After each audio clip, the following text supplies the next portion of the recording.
수정 완료된 최종 텍스트. 아무도 걸음을 멈추지 않았다. 그 작은 강아지를 빼고는 만약 당신이 이 이야기를 읽기 시작했다면 그건 결코 빛바래지 않을 한 장면 때문일 것이다. 한때는 눈부시게 아름다웠을 황금빛 털도 이제는 볼품없이 더러워지고 엉망이 된 어미 진돗개 한 마리.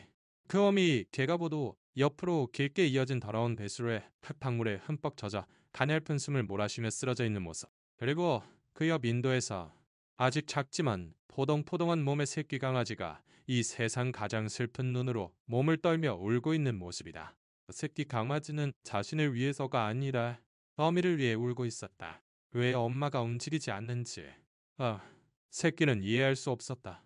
엄마가 다치고 지쳐 쓰러졌으며 몇 시간째 아무것도 먹지 못했다는 사실을 알 리가 없었다.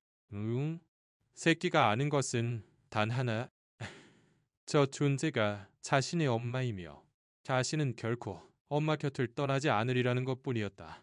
사람들은 지나가고 자들은 스쳐가고 비는 이미 그쳤지만 고통만이 그 자리에 남아 있었다. 그리고 그 광경이 무엇보다 마음을 아프게 한 것은 배수로에 쓰러진 진돗개의 움직이지 않는 몸뿐만이 아니라 아들이 어미를 바라보는 그 눈빛이었다.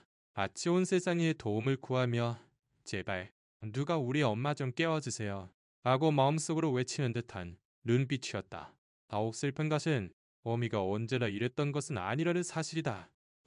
강아지였을 적 훗날 누리라고 불리게 될 그녀에게는 집이 있었고 마당이 있었고 나도 없는 스네이 그 황금빛 털 때문에 누리라고 불렸다.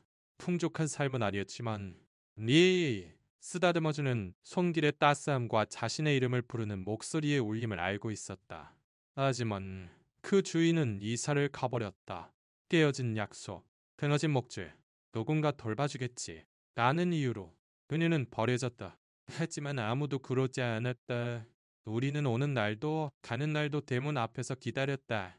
그 기다림은 몇 주가 되었고 마침내 그녀는 살아남는 법을 배웠다. 홀로 살고 그리고 더는 홀로가 아니게 되었다. 그녀는 새끼를 낳았다. 모든 새끼가 살아남지는 못했다. 살아남은 것은 작지만 활기 넘치는 진돗개 새끼. 요미뿐이었다. 그 아이만이 우리를 미소짓게 하는 유일한 존재이자 나의 살아갈 유일한 힘의 원천이었다. 저 운명의 그날 기력이 다하고 몸이 비명을 지르며 뱃수로에 쓰러지기 전까지는 그리고 그녀는 제 새끼를 위해 그곳에서 버티고 있었다. 거리는 소란스럽고 자동차 소음이 울려 퍼지고 우리 발밑을 스쳐 지나가는 동안 이용이는 그저 어미를 바라보며 조용히 울면서 애원하고 있었다. 가장 가슴 아픈 것은 아무도 걸음을 멈추지 않았다는 것이었다.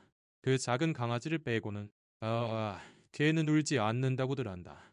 하지만 용이 같은 진돗개 새끼가 고통으로 젖은 눈으로 이제 제법 큰 몸인데도 어미 곁을 떠나지 못하고 떨고 있는 모습을 본 적이 있는가.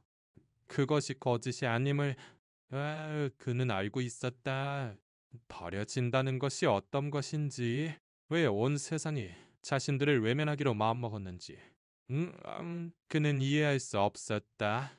그가 유일하게 아는 것은 엄마가 예전처럼 움직이지 않게 되었다는 것뿐이었다. 밴드는 멋진 황금빛 털을 자랑하던 진돗개 누리는 이제 숨이 넘어갈 듯 눈은 공허하고 등에는 여러 군데 긁힌 상처가 뒷다리에는 살이 쪽 벌어진 상처가 있었다. 그녀는 짖지 않았다. 오직 순수한 사람만으로 목숨을 부지하며 가끔 희미하게 눈을 떠 자신의 곁에 남은 유일한 존재 용이를 찾았다. 그라면 용이는 어미의 시사를 느낀 듯 더욱 몸을 기대고 털을 가볍게 디디고 어미의 뒤를 핥고 젖은 발로 살며시 두드렸다. 그것은 그의 말이었다. 엄나, 왜지마. 조금만 더 힘내. 하지만 누리는 더 이상 힘을 낼 수 없었다. 뼛속까지 흠뻑 젖었다. 배수로의 얼음장 같은 물이 온몸에 스며들었고 그런데도 차들은 계속해서 지나쳐갔다. 아무도 걸음을 멈추지 않는다. 백미러로 헷값 버는 이도 있었고 돌아보지도 않는 이도 있었다. 그리고 용미는 용감한 진돗개 새끼는 인도 위에 꼼짝 않고 서서 세상에서 가장 슬픈 눈으로 허공을 바라보고 있었다. 무엇이 최악인지 아는가? 모두가 그들을 보았다는 것이다. 하지만 더럽고 상처 입은 유기견이라는 것을 알자 더욱 진돗개에게 그것은 고귀함을 더욱 잃게 만드는 일이었기 때문일까? 사람들은 눈을 돌렸다. 마치 고통을 외면하면 아픔이 덜어지기라도 하는 것처럼. 해가 구름 사이로 다시 얼굴을 내미는 동안 땅은 마르기 시작했지만 옹이의 마음의 상처는 깊어만 갔다. 둘이는 이틀 동안 아무것도 먹지 못했고 물도 마시지 못했다. 머리를 움직일 힘조차 남아있지 않았지만 그럼에도 포기하지 않았다. 나는 제 새끼를 위해 그곳에 있었다. 설령 온 세상이 쓰레기처럼 그들을 버렸을지라도 그녀에게 이 진돗개 새끼는 자신의 목숨보다 더 가치가 있었기 때문이다. 그리고 새끼는 버려진다는 것의 의미 따위 알 필요가 없었다. 그가 아닌 것은 엄마가 숨을 쉬는 한 다시는 떠나지 않으리라는 것뿐이었다. 그리고 그는 그렇게 했다. 버스가 지나가도 하늘에 새로운 천둥이 울려도 파리가 그들 주위를 맴돌기 시작해도 영희는 그저 엄마를 위해 울었고 세상은 계속 돌아갔다. 난 때에 천천히 지친 듯 저물기 시작했다. 오후의 공기가 무겁게 짓눌렀다. 보드에 사는 김처럼 열기가 피어오르고 아스팔트는 타는 듯 뜨거웠으며 길가에 쓰러지는 황금빛 진돗개 누리의 몸은 마치 길의 일부인 양바닥에 달라붙기 시작했다. 그녀는 죽은 것처럼 보였다. 멀리서 보면 숨이 끊어졌다고 생각할 법했다. 나야. 하지만 그녀는 아직 숨을 쉬고 있었다. 아주 약하게 거의 들리지 않을 정도였지만 마치 한 번의 호흡이 목숨과 맞바꾸는 것처럼 이용이는 엄마 곁을 떠나지 않았다. 인도에 단단히 발을 딛고 너무 울어붉게 부어오른 눈으로 엄마를 바라보았다. 이제 띵띵거리지도 않고 그저 조용히 공포와 다정한 거 엄마 왜 일어나지 않는 거야? 라는 무언의 질문이 뒤섞인 가슴 찢어지는 눈빛으로 지켜보고 있었다. 나들이는 계속 지나갔다. 한 대의 차가 바로 옆을 지나가며 더러운 물을 두 마리에게 튀겼다. 누리는 꿈쩍도 하지 않았고 용감한 진돗개 새끼 용이는 몸찔몸을 딸다니 더욱 엄마에게 파고들었다. 작은 아빠를 엄마의 배 위에 얹고 내가 여기 있어요. 하지 마세요. 라고 말하는 듯이 그리고 놀랍게도 누리는 그것을 느꼈다. 남은 마지막 힘을 쥐었자 그녀는 아주 약간 머리를 움직였다. 입가가 경련하고 그 고모하고 지친 눈이 아들의 시선을 찾았다. 그리고 찾아냈다. 제 새끼가 아직 그곳에 무사히 기다리는 것을 보고 그녀의 쓰러져가는 몸은 불가능을 시도하려 했다. 움직이려고 했다. 바람결에 섞여 사라질 듯 가냘픈 신음이 목에서 새어나왔고 뼛속까지 떨며 아빠를 들려 했다. 할 수 없었다. 그곳엔 쩍 벌어진 상처가 있었고 살이 마른 진흙과 뒤섞여 있었지만 그럼에도 그녀는 시도했다. 달릴 수도 짖을 수도 일어설 수도 없어도 그녀는 엄마였기 때문이다. 그리고 엄마는 특히 진돗개 어미는 결코 포기하지 않는다. 제 새끼가 필요로 할 때 제 새끼가 아직 엄마라면 구해줄 거야 라고 믿고 있을 때는 아이는 이제 주위를 맴도는 것을 넘어 로리의 상처에 앉아 있었다. 한 마리가 귀 안으로 들어갔고 다른 한 마리가 뒷다리 위를 기어다녔다. 그리고 용이는 그 빈약한 세상 지식으로 앞발로 파리를 쫓기 시작했다. 서툰 점프로 혹은 살짝 건드려서 할 수 있는 모든 방법으로 쫓아냈다. 잘 안 될 때는 그저 엄마에게 바싹 기대 마치 자신의 작은 진돗개 몸이 엄마를 모든 것으로부터 지켜줄 수 있다는 듯이 그날 밤 하늘은 다시 울기 시작했다. 찬등이 거리에 울려 퍼지고 몇 분 뒤에는 장대비가 쏟아졌다. 불은 금세 배수로에 거였고 누리는 잠기기 시작했다. 용이는 짖었다. 처음으로 날카롭고 절망적인 도움을 구하는 소리를 낸 것이다. 하지만 아무도 대답하지 않았고 아무도 브레이크를 밟지 않았고 아무도 돌아보지 않았대. 그를 제외하고는 그는 더욱 세게 엄마에게 매달렸고 그 위에 올라타 작은 온몸으로 엄마를 밀자 승시림도 없었을 누리가 또다시 움직였다. 제 새끼를 물 밖으로 끌어올려. 마른 보도 한편에 안전하게 올려놓기에 충분할 만큼 몸을 비튼 것이다. 그리고 그녀는 눈을 감았다. 옹이에게는 무슨 일이 일어나는지 알 수 없었다. 그저 엄마가 더는 자신을 보지 않는다는 것, 예전처럼 숨 쉬지 않는다는 것, 그리고 비가 계속 내린다는 것만 알 수 있었다. 그럼에도 그는 떠나지 않았다. 왜냐하면 사랑은 포기하지 않으니까. 왜냐하면 그에게 엄마는 온 세상이었으니까. 그래서 세상이 계속 돌아가든 밤이 찾아오든 더러운 강물처럼 물이 그를 에워싸든 그는 그곳에 머물렀다. 새벽은 갑자기 찾아왔다. 마치 하늘이 한 번에 모든 것을 토해낸 듯한 갑작스러운 새벽이었다. 예고 없이 에, 그저 귀가 아플 정도로 짙은 정적만이 있었다.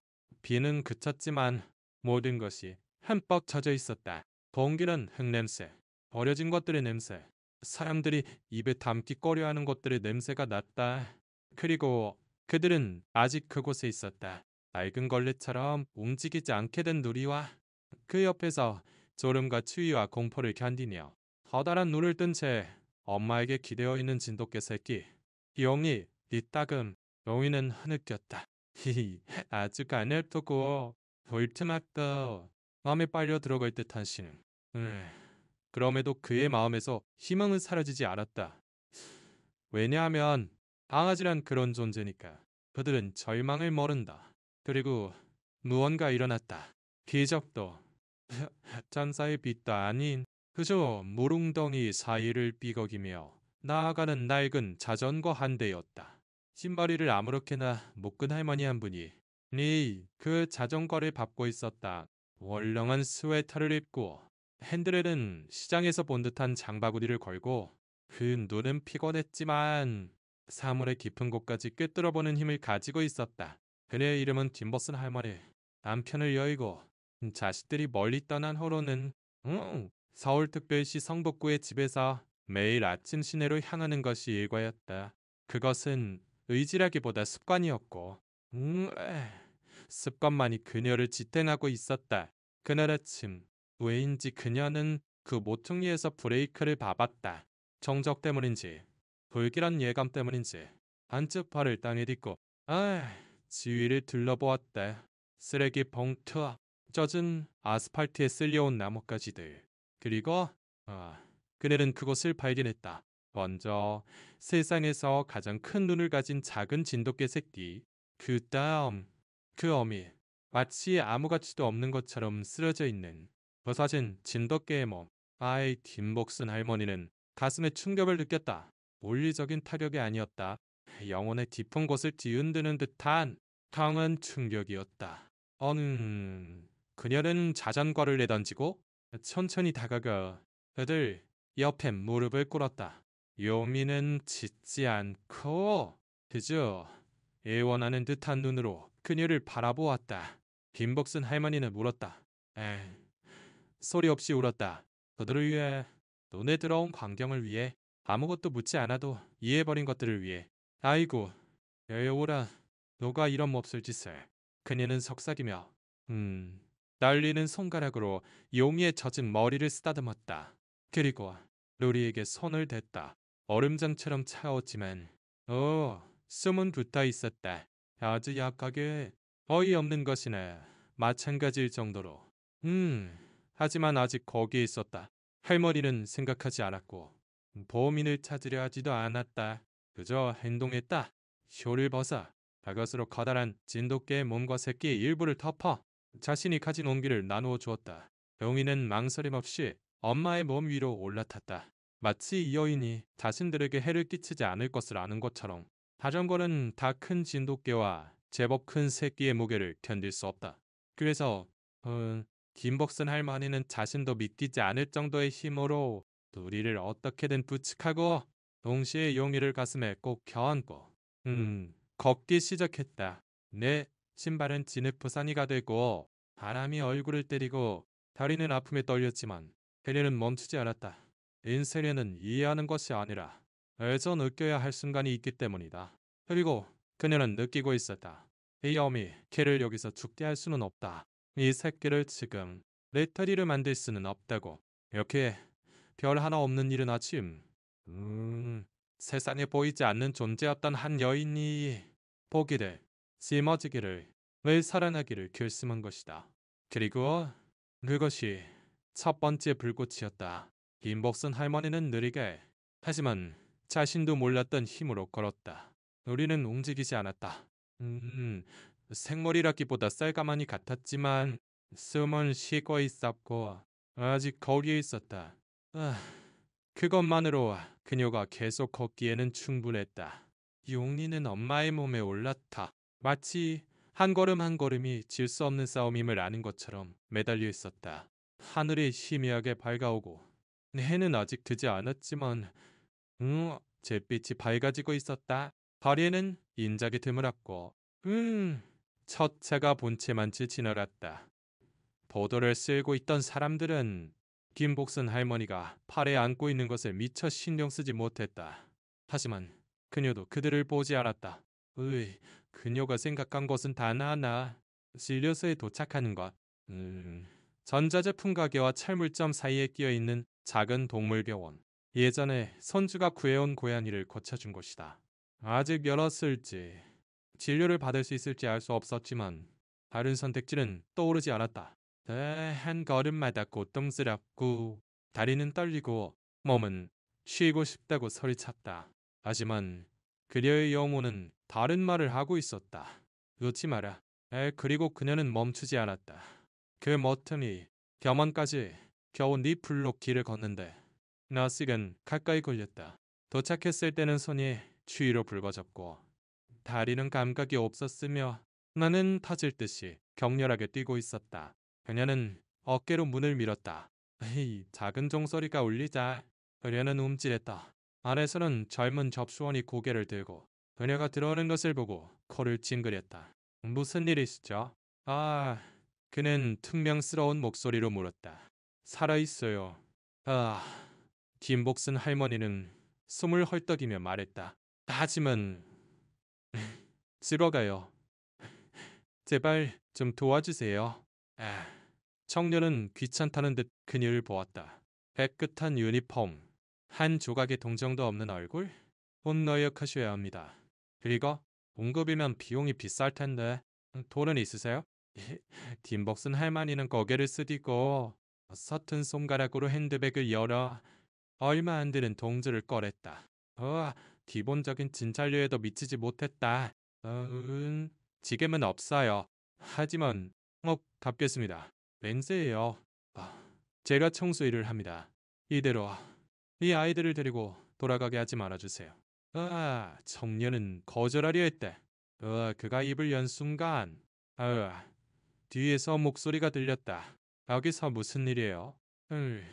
흰 가운을 입은 여성이었다. 머리는 단정하게 묶여있고 눈은 피로로 부어있었으며 표정은 엄격했지만 그 광경을 보고 얼굴이 부드러워졌다. 김복순 할머니는 그녀를 똑바로 바라보며 눈물을 흘렸다. 선생님, 제발 부탁입니다. 이 아이는 아직 숨을 쉬고 있고 저 아이는 어미 곁을 떠나려 하지 않아요. 여의사는 아무 말 없이 그저 숄에 부분적으로 쌓인 진돗개를 보고 그 코끝에 손을 대고 아날픈 호흡에 귀를 기울이고 그 순간 결심했다. 민춘관을 내일 수술실에 연락해 위나 씨에게 생리식염소, 망신지 전부 준비하라고 전해. 새들라 덥수오는 아무 말 없이 그저 침을 삼키고 고개를 끄덕였다. A사는 최대한 조심스럽게 누리를 양팔로 들어올리고 그의 진돗개의 상당한 무게를 느끼며 서둘러 안으로 뛰어들어갔다. 용이가 울기 시작했다. 이제 제법 진돗개 새끼다운 조금 낮은 목소리로 뇌사적으로 짖었다. 떨어지고 싶지 않다고 발버둥 쳤다. 한조수가 그를 집어들고 똑같이 데려갔다. 용이는 엄마의 몸을 찾아 허공을 핥히었고 떨어지기 싫어서 무슨 일이 일어나는지 이해하지 못했다. 그리고 김복순 할머니는 플라스틱 의자에 털썩 주저앉았다. 손은 떨리고 등은 땀으로 젖었으며 마음은 감정으로 가득 찼다. 여기까지 왔다. 하지만 싸움은 이제 막 시작되었을 뿐이었다. 대기실에는 소독약과 불안의 냄새가 떠다녔다. 김복순 할머니의 떨림은 멈추지 않았다. 손은 땀으로 칙칙했고 무릎은 호들거렸으며 마음은 허공이 뜬 채였다.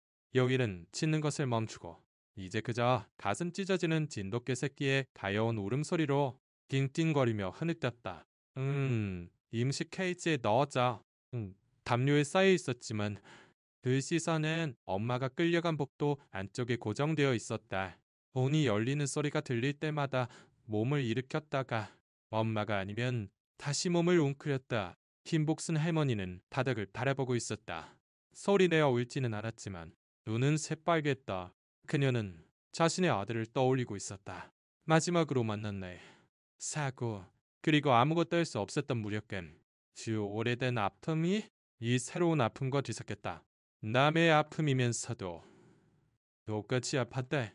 왜냐하면 번 자식을 잃어본 사람은 제 새끼를 잃어가고 있는 어미의 아픔을 알기 때문이다. 눈물이 한 방울, 두 방울 떨어졌고 한 주스가 따뜻한 커피를 가져와 아무 말 없이 테이블에 놓아주었다. 용이는 아직 먹지 않고 그저 떨고 있었다. 그리고 마침 내 여의사가 돌아왔다. 표정은 엄격했다. 그녀는 김복순 할머니 옆에 앉아 조용히 말했다. 상태가 매우 좋지 않아요. 출혈이 심하고 고열이 있으며 다리는 감염이 진행됐고 심장박동도 아주 약합니다. 김복순 할머니는 고개를 숙였다. 울지 않고 그저 깊게 숨을 들이쉬었다. 이 아이 죽을까요? 그녀가 물었다. 여의사는 망설였다. 그리고 대답했다. 모르겠습니다. 할 수 있는 건 다 했습니다. 이제 기다리는 수밖에 없어요.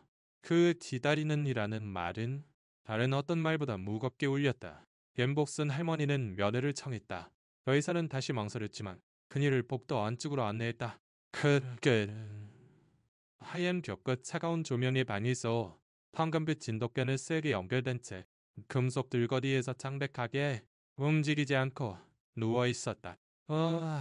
등의 일부는 털이 깎여 있었고 그 커다란 몸의 대부분이 붕대로 덮여 있었다. 발소리를 듣고 용이가 다시 울기 시작했다. 날카롭게 미사적으로 찢었다.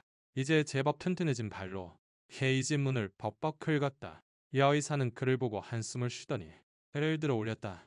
용이는 들것으로 달려가 뛰어오르려 했지만 닿지 않아 일사적으로 금속을 긁었다. 그리고 그때 여의사는 있을 수 없는 일을 허락했다.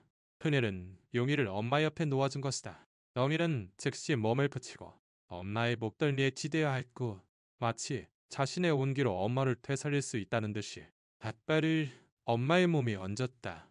둘이는 반응하지 않았지만 아직 숨을 쉬고 있었다. 이윽하게 하지만 아직 숨을 김복순 할머니는 아무 말 없이 그저 거기에 서서 마치 신성한 것, 진돗개 어미와 새끼 그리고 죽음조차 끊을 수 없는 유대성을 목격하는 것처럼 그 광경을 바라보고 있었다. 진료소의 밤이 깊어지고 조명이 꺼졌다.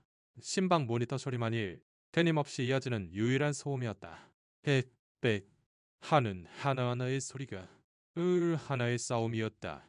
그리고 그 정적 속에서 아직 믿음을 아는 늙은 마음에서 나온 보이지 않는 기도가 떠다니고 있었다. 새벽까지의 시간은 팽팽한 실처럼 길게 느껴졌다. 응급처치실의 불빛은 부드러웠지만 누리가 아직 그곳에 삶과 이별 사이에 있음을 보여주기에는 충분했다. 용일은 전혀 움직이지 않았다. 엄마의 가슴 위에서 일만적인 사랑의 빨래집게처럼 단단히 붙어 있었다. 작은 앞발 하나가 엄마의 귀 위에 있었는데 마치 그렇게 하면 엄마를 이 세상에 붙잡아 둘 수 있다는 듯이. 김복순 할머니는 잠을 자려 하지 않았다. 의사는 매트리스와 담요, 자까지 권했지만 그녀는 그저 곁에 있게 해달라고 부탁할 뿐이었다. 후석에 앉아 무너져 내린 가슴 위에서 두 손을 모으고 그 시선은 생면부지임에서도 이토록 마음을 뒤흔든 두 몸에 쏟아져 있었다. 이따금 요미는 잠들었지만 깊지는 않았다. 몸속에서조차 그 진돗개 새끼의 몸은 아주 작은 움직임에도 반응했다. 심방 모니터는 삐티 하고 계속 울렸다. 그 소리가 느려졌을 때 요의사가 방에 들어와 모니터를 보고 미간을 찌푸렸다. 심박이 떨어지고 있어요. 그녀를 속삭였다. 김복순 할머니는 벌떡 일어섰다. 무릎이 삐걱거리고 영혼이 떨렸다. 여의사는 들곳에 다가가 누리의 가슴에 손을 얹었다. 그녀는 한숨을 쉬었다. 오늘 밤을 넘길 수 있을지. 용미가 움직였다.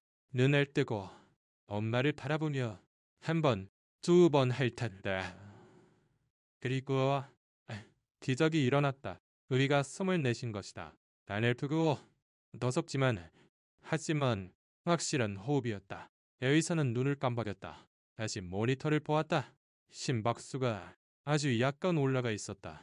단복순 할머니는 입을 막았다. 믿을 수 없었다. 요미는 앞발로 일어서서 엄마의 얼굴을 똑바로 바라보며 낮지만 기쁨에 찬 생명력 넘치는 소리로 한 번 짖었다.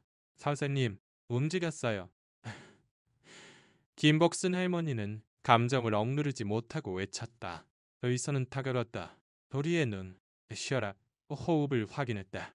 노리는 마치 우주의 끝에서 힘을 쥐어짠 것처럼 눈을 떴다. 또 언짢아지도 빛나지도 않았지만 분명히 그리고 아주 약간 목을 움직여 용이를 보았다. 새끼는 조심스럽게 엄마의 몸 위로 올라갔다. 냄새를 맡고 핥고 그리고 봐요. 애가 여기 있잖아요. 엄마 가지마요. 야구 말하듯 띵띵거리며 작게 울었다. 여의사는 말없이 그저 고개를 저으며 미소 지었다. 이건 약이 아니에요. 사랑이죠. 김복순 할머니는 다시 주저앉았지만 이번에는 절망 때문이 아니라 감사의 마음에서 소리지겨 울었다. 왜냐하면 거기에는 차가운 기계와 주사바늘과 정적 속에서 제 새끼를 위해 덜컥 끊어질 수 없는 이들을 위해 버려졌어도 죽일 수 없었던 사랑을 위해 살기로 결심한 진돗개의 어미가 있었기 때문이다. 그리고 나 세상에 보이지 않았던 저 용감한 진돗개 새끼 요미가 엄마를 구한 것이다. 여자 천천히 안 안쪽 창문으로 스며들어왔다. 강한 빛은 아니었지만 우리가 더는 먼 존재가 아님을 비추기에는 충분했다. 호흡은 편안해졌고 몸은 아직 하얗겠지만 예전처럼 떨지는 않았다. 요미는 계속 곁에 있었다. 마음새 그곳에서 옮겨지지 않았다. 그는 엄마의 담요가 되고 온기가 되고 삶이 아직 완전히 사라지지 않았음을 상기시키는 존재가 되어 있었다. 김복순 할머니는 마침내 플라스틱 의자에서 벽에 머리를 기댄 채 졸았지만 발소리를 듣고 화들짝 눈을 떴다. 여의사가 작은 쟁반을 들고 들어왔다. 물과 잘게 찢은 닭가슴살이 담긴 그릇을 들고 있었다. 그녀는 조심스럽게 다가갔다. 조금 먹여보자. 그녀는 부드러운 목소리로 말했다. 동이는 몸을 일으켜 그릇 냄새를 맡고 조금 핥더니 더러 엄마 쪽으로 밀었다. 마치 알고 있다는 듯이 엄마부터 드세요. 전 기다릴게요. 라고 말하는 듯이 의리는 아주 약간 목을 움직여 그릇을 보고 그리고 모든 예상을 떼고 혀를 내밀어 한 이빨 탔다. 된다. 여의사는 마치 결승 골이 타진 것처럼 외쳤다. 김복순 할머니는 구석에서 미소 지었고 그 눈은 빛나고 있었다.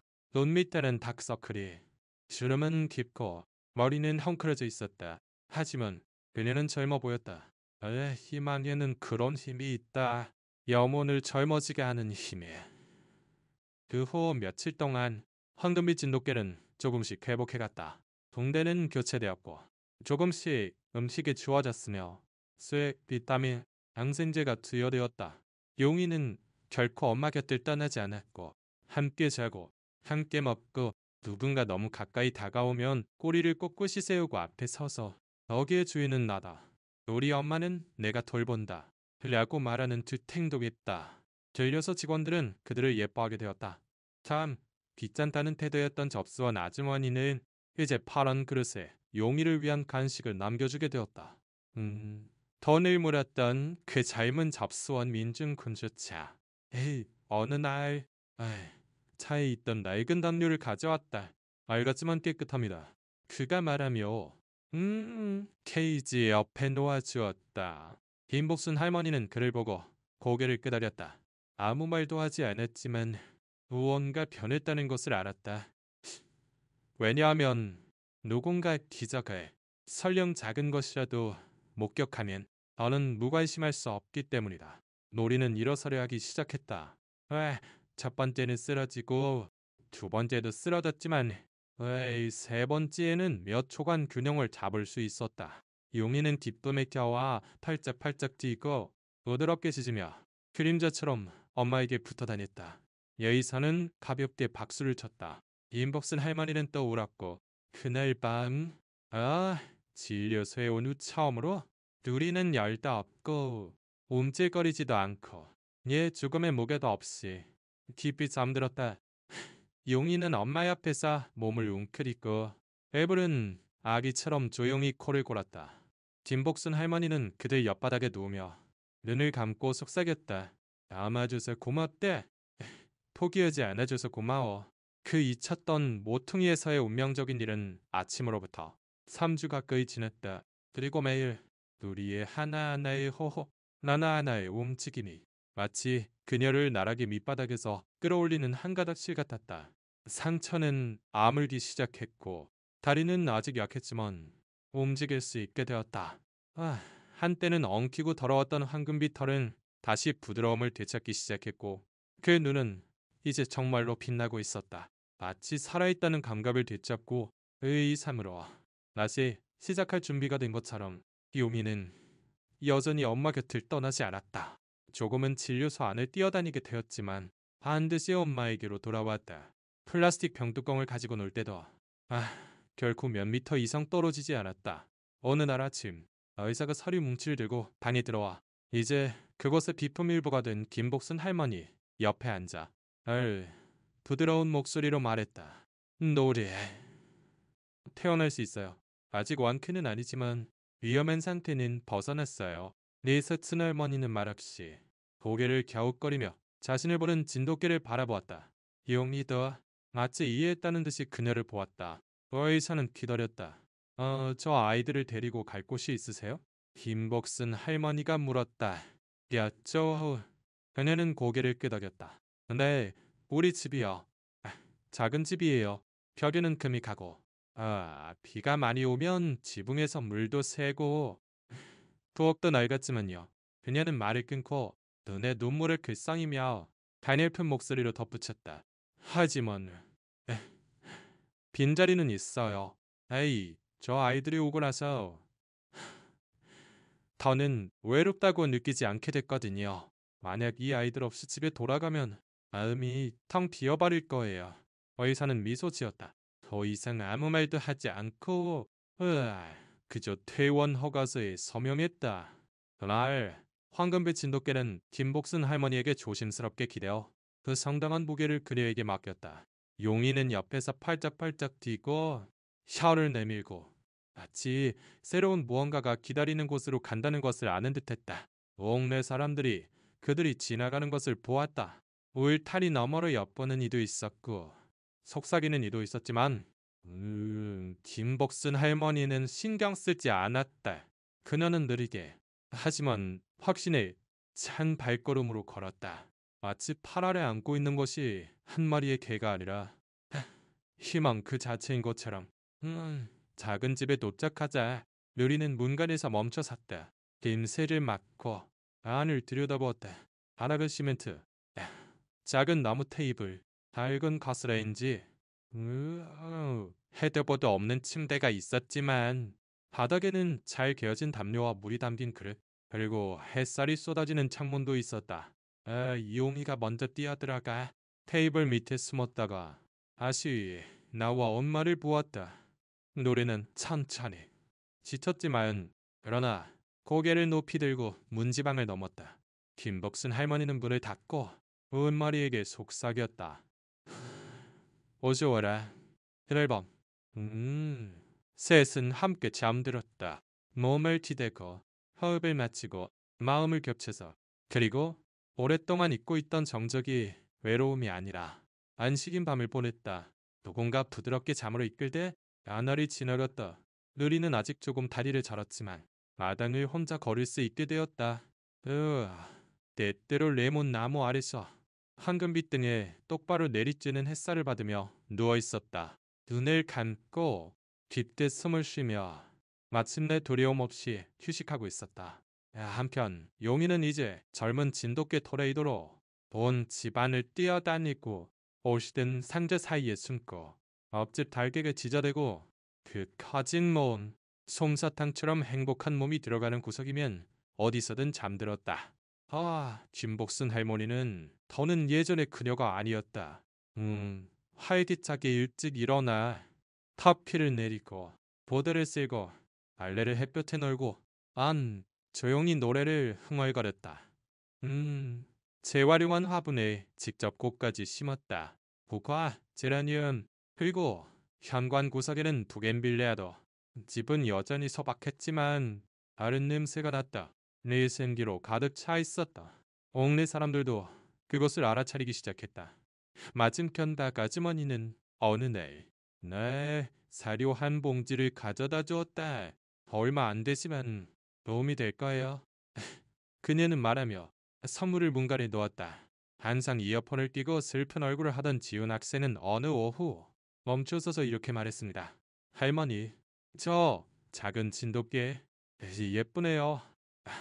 예전에는 인사도 안 하던 아이들조차 이제 용이가 놀러 나오는 집 대문을 두드리게 되었고 김복순 할머니는 미소 지었다. 그녀는 말을 많이 하지는 않았지만 그 눈빛이 모든 것을 말해주고 있었다. 자연스럽고 감사하며 숭만하다고. 아니 도도를 쓸고 있는데 용이가 다리에 엉겨붙어 하려는 소리내어 웃었다. 우리는 현관에서 아들의 모습을 바라보고 있었다. 바람이 그 뒤를 흔들고 해가 그 황금빛 진돗개의 코끝을 비추고 그 순간 김복순 할머니는 멈춰서서 두 마리를 보고 생각했다. 이게 가족이구나. 왜냐하면 그들은 이제 가족이었으니까. 그저 지붕을 공유하는 것이 아니라 상처를, 침묵을, 다정함을 그리고 무엇보다 두 번째 기회를 나누고 있었다. 그날 밤 그녀는 당근과 찢은 닭가슴살을 넣은 밥을 만들었다. 두 개의 그릇을 바닥에 놓았다. 요미는 마치 세상이 끝날 것처럼 빠르게 먹었고 누리는 한 입 한 입을 음미하듯 천천히 먹었다. 그리고 김복순 할머니는 그들을 보며 속삭였다. 이제 모든 걸 겪었다고 생각했는데 너희가 나를 다시 데려왔구나. 그리고 라디오에서는 오래된 노래가 조용히 흘러나와 마음을 위로하고 있었다.